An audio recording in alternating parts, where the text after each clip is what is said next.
What's up, guys? Doug Polk here, and we're back with a huge hand from Heads Up in the World Series of Poker main event. I think this is a very interesting hand. I think that Dario specifically has some choices he can make with his hand along the way, and it's also Heads Up, my favorite format. So let's go ahead and jump into the action. Million chips. And on with kings.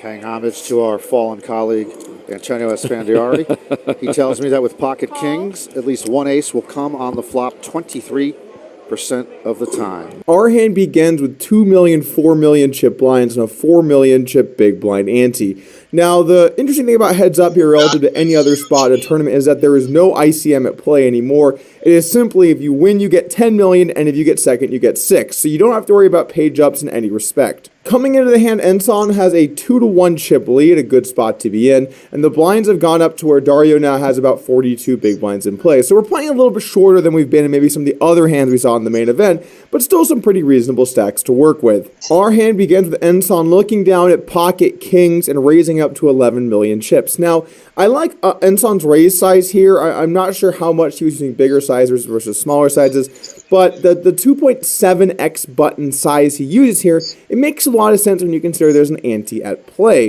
I think if there was no ante, I'd like to see something a little more like 2.5, 2.4 type open. But when we have extra money in the pot, it makes sense to use a bigger size. There are more hands that are in tough spots for this size, and if it goes too small, then Dario can just come along with a ton of hands and see flops for pretty cheap.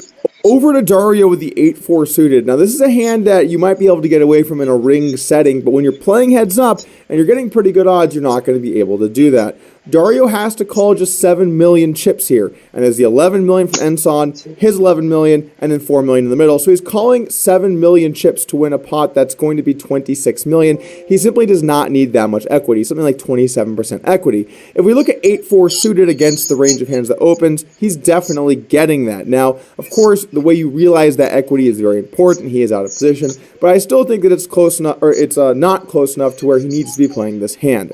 Now, I do like mixing in a re-raise here from time to time with a hand like 8-4 suited. I might base that a little bit more on my opponent. If I think that they're folding a bit too much to 3-bet, I'll mix it in. If I think that they're stationary and they're going to play pretty loose or they're a pretty tight opener, I might just look to call. Anyway, Dario decides this is going to be a calling hand. He makes the call, and let's take a flop.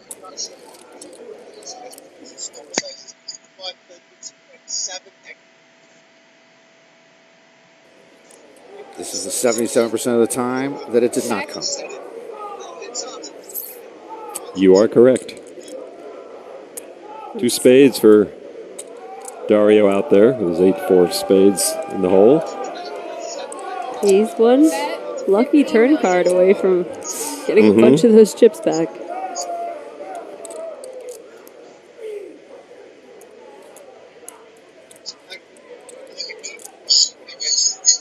A lot of good cards for him on the turn, besides just the spade. Ones that let him continue any straight card. 10-6 deuce with 2 spades, a board that both players are pretty excited to see. Dario now has a flush draw. He's going to make a flush in any spade. And of course, Enson still has an overpair with his pocket kings. Dario checks over to Enson and he decides to go ahead and bet 15 million chips here, a pretty sizable bet. And one thing that I will say from having watched some of the final table, I did see a lot of smaller bets in these spots from Enson when he has hands that are a little bit weaker. And so maybe I'd look to play a little bit tighter in Dario's shoes facing a bet this large. Not only are your pot odds worse, but if your opponent might have some tells in that department, it could be a good spot to make a few disciplined laydowns. But a flush draw is not one of them. Your hand is simply way too strong to be guessing on if your opponent is really strong or not. You just have simply too much equity. So there's 2 ways that Dario can play this.